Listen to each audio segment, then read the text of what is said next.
we're headed to Giles County, where Tammy Arnder meets a lady who makes unusual dolls by hand. You won't believe your eyes when you see the fruits of her labor. Sally Swore swears apples are the best, not just for snacking, but relaxing while she carves the fruit into a work of art. Well, you can use Granny Smith, but I eat the pieces that I cut off, and I don't like sour apples, so I don't use them. Simple as that. I use Gala's and Golden Delicious, and I really like the way the Golden Delicious works. Sally shapes and shaves the juicy flesh into a face. It's just one thing and the other, just the ideas just come up. I never know, when I start what I'm going to end up with. When she's happy with its facial features, it's submerged in a salt and lemon solution. This helps to keep them from turning brown. Then the little heads are hung out to dry. So don't come in my house when I'm not here and walk down in the dark and flip on a light, because you'll see shrunken heads hanging everywhere. After about 4 weeks at room temp, or 4 days in a dehydrator, the fruits of her labor are revealed. The natural shrinkage has turned the apple into something resembling a person. It's just fun. It's fun to watch how they develop. And then they'll have their own characteristics, it seems like, once they're done. And I can look at them and try to figure out what I need to make out of it or want to make out of it. And then sometimes it'll let me and sometimes it won't. It's like they have their own little personalities or something. And Swore has made hundreds of these apple dolls, each one with its own persona. There are grandmas and grandpas, witches and warlocks. Now they do age and grow darker over time, but can last for years. One of her favorites is this group of Christmas carolers.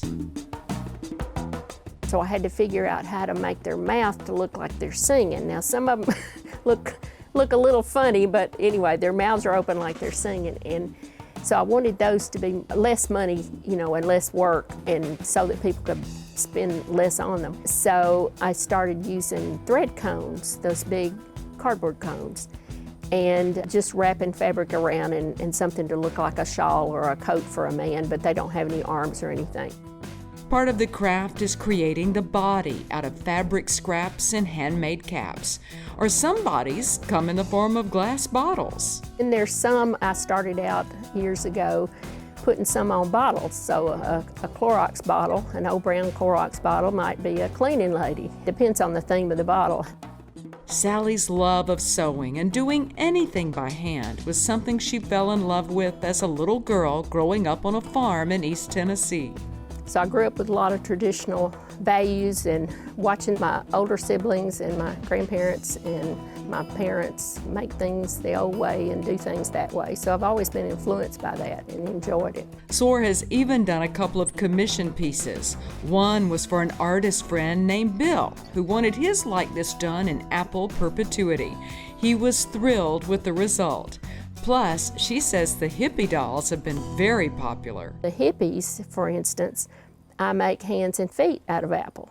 And so they're kind of interesting sometimes. And they're kind of hard to do. It's kind of hard to get two that match. But not everyone thinks the dolls are adorable. The response from the people who see them is what's funny. Now, some people think they're creepy and they will not look at them, and that's okay. I understand they don't appeal to everybody.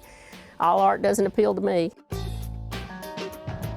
Once known as the Soap Lady because Sally would make the cleansing bars from scratch and did demonstrations at the Tennessee Agriculture Museum for years.